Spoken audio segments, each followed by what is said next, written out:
And so my big question I ask first is customer experience on the rocks? I mean, that's the fundamental of what we're kind of the genesis of where we're going. I do a lot of keynotes, and this becomes some of my messaging when we talk, in front of audiences about the challenges we're facing right now. Not that it's on the rocks and everything's going to be bad. It's just it's challenging because there's so much change going on around us, and so I want to talk a little bit about that. I want to talk about where we're seeing this and ultimately where it's going to take us as we go. And so, a big way to think about where we are going is think about where we've been.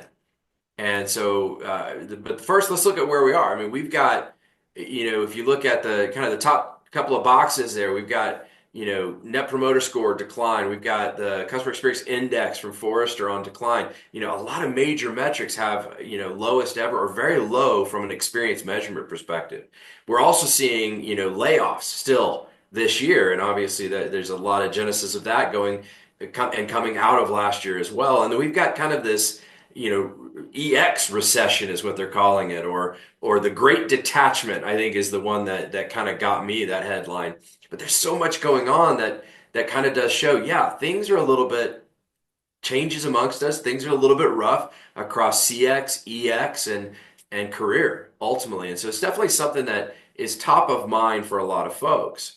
And as we think through that, again, CX is facing this transformation. I often say, we're seeing both the evolution and the destruction of customer experience. And it's because, yes, it's evolving, it's becoming bigger and better and more, but it's also fundamentally changing what we know. And therefore, it's, in some cases, some of what we thought CX was in the past is kind of seeing some level of destruction in that case. So as we think through this, as we think of where we're going, it is that often that time to kind of look back. So I love this kind of walk that I like to do with groups. But if you think about what business is about ultimately, especially if you think about the customer being the driver of the business, back in the 70s and even prior to that, it was all about personal sales, advertising, marketing. It was about brand perception. We started launching actual customer service in the 70s with the very first phone banks and groups there. In the 80s and 90s, this is when quality came in. Heavy focus on total quality management, Six Sigma, and we started to kind of get into customer satisfaction. What is it? Why should we measure it? How do we measure it? Things of that nature. So a big shift there come from a quality standpoint. And then, of course, in the 90s and 2000s, the digital era, internet, e-commerce, it was about convenience and speed. Social media became a big deal, but we really, really hit our stride in survey. That was how we really understood the customer to make those changes on behalf of the business. 2010s, the experience economy was coined. Omni-channel experience was the commonality, data-driven everything. And that still holds true today, but data really became a key part there. And being customer-centric from more of a culture standpoint really started to come out in the 2010s. And then now in the 2020s, automation, artificial intelligence, personalization, customization, everything is changing. And you can see that, I mean, it's all an evolutionary path of what we've been doing. But right now, the changes we're seeing are bigger in function, if you will, and capability because of this new technology and this new focus on being an even more customer centric by personalization, things like that. So it's definitely evolving in that context, and some of these things aren't as big today as they were. I had a long conversation with Chris, actually, who's one of our partners, about he comes out of the Six Sigma background and the quality push, and he didn't realize how connected that is to customer experience today, and the fact that it's just part of the same as we expand and grow and look at where we're going. But not only are we seeing this type of change, we're seeing the rate of change escalate.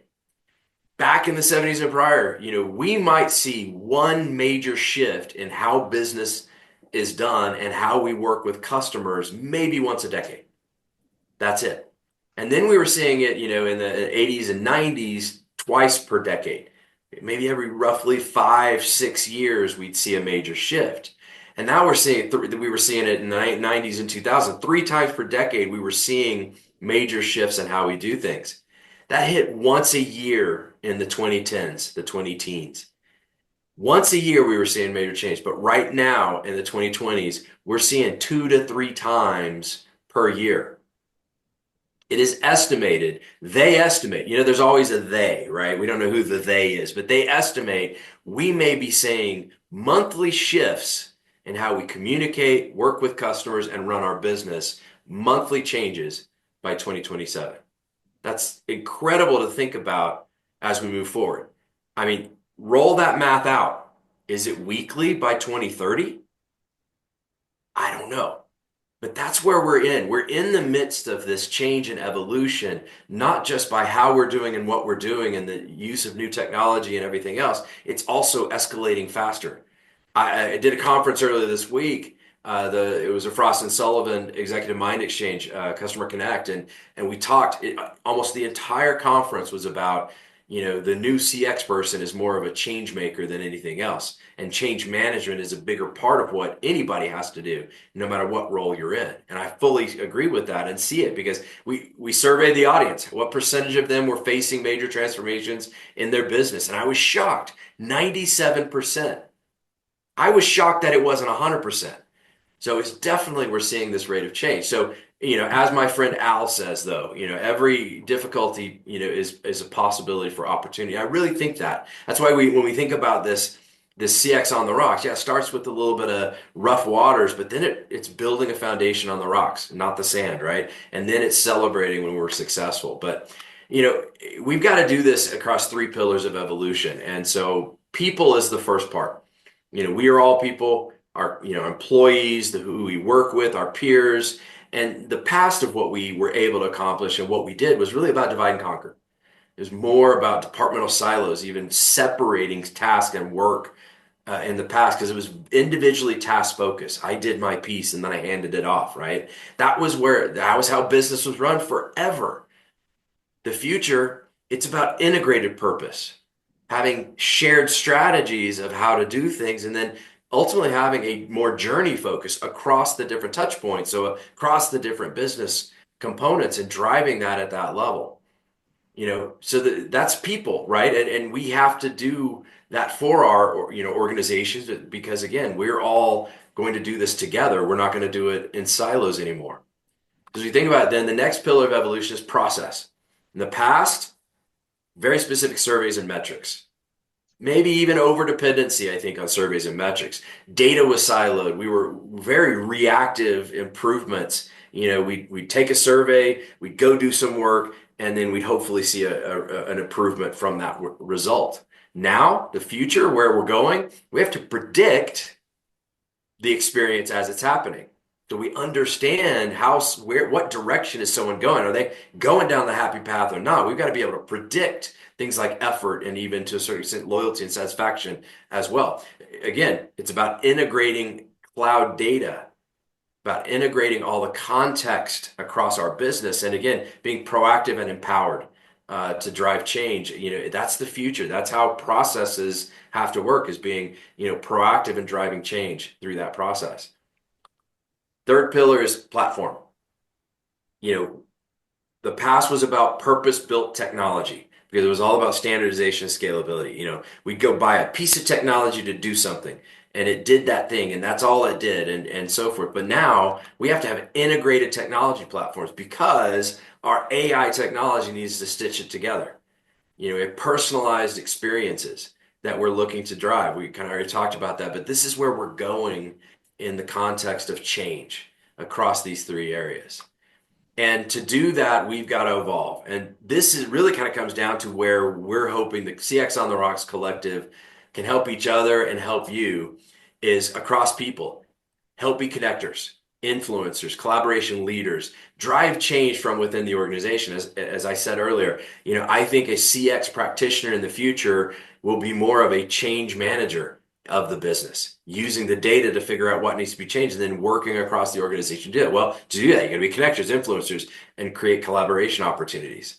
Process, again, we got to be analysts. We almost have to be data scientists now based on that. Now, the good news is the tools will help you do that, but we have to be able to predict that experience. We have to really focus on ROI. And in fact, next week's session on getting the C-suite involved, the executives involved in customer experience, Jeannie Walters, expert in the field, is going to really talk about getting buy-in from the executives in a big part by ROI calculation. And then lastly, it's about platforms. We're journey orchestrators. We're use case consolidators because a department can't go to IT and say, here's my use case, and someone else do that if those haven't been looked at in the broader context of effectiveness across the customer experience. We have to consolidate that and understand that. And again, we have to balance, being humanistic and technologists. We have to be able to drive that because an IT team is going to focus all on technology. A contact center may only focus on, the human side. We've got to be the ones that help bring that together. So this, in essence, is really why we've created this program. And it's an opportunity for us as we think about, this opportunity to learn and share and grow together to do just that. And so that's why we developed the platform or the program and are developing the platforms, the tools, the training, and the things of that nature.